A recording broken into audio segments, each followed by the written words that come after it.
Divorce যেহেতু হয়েই যাবে, এখানে একসাথে থাকার আর কোনো প্রয়োজন নেই আমার মনে হয়। কিন্তু আমার বাবা মাকে এখনই ব্যাপারটা জানাচ্ছি না।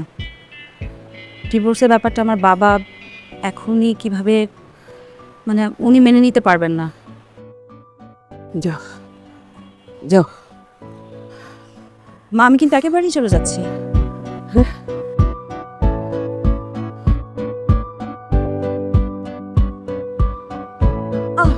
মা, কি হয়েছে মা? ও বাবা, এখানে বসুন বসুন বসুন বসুন। ও শরীর খারাপ লাগছে? হ্যাঁ, শরীর খারাপ লাগছে? আচ্ছা, আমি রোহানকে ফোন করছি, দেখি কি হয়েছে। হাত মানে রোহানের ফোনটা বন্ধ পাচ্ছি কেন? মা, একটু শান্ত হন, একটু শান্ত হন। কি ব্যাপার, বন্ধ কেন ফোনটা? তোমার রোহানকে তো পাচ্ছি না, আমি কি করবো?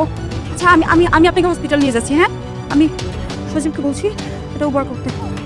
হ্যালো, হ্যাঁ সজীব, তাড়াতাড়ি, হ্যাঁ তাড়াতাড়ি একটা উবার কল করো, হসপিটাল যাবো। মাকে নিয়ে, মার অবস্থা খারাপ। হ্যাঁ তাড়াতাড়ি। বেশি খারাপ লাগছে? বেশি খারাপ লাগছে? আমি হসপিটাল নিয়ে যাচ্ছি। মা, কি পানি নিয়ে আসবো? একটু চেক দিবেন, নিজের খেয়াল রাখতে হবে তো। আজকে আমি না থাকলে কি হতো বলুন তো?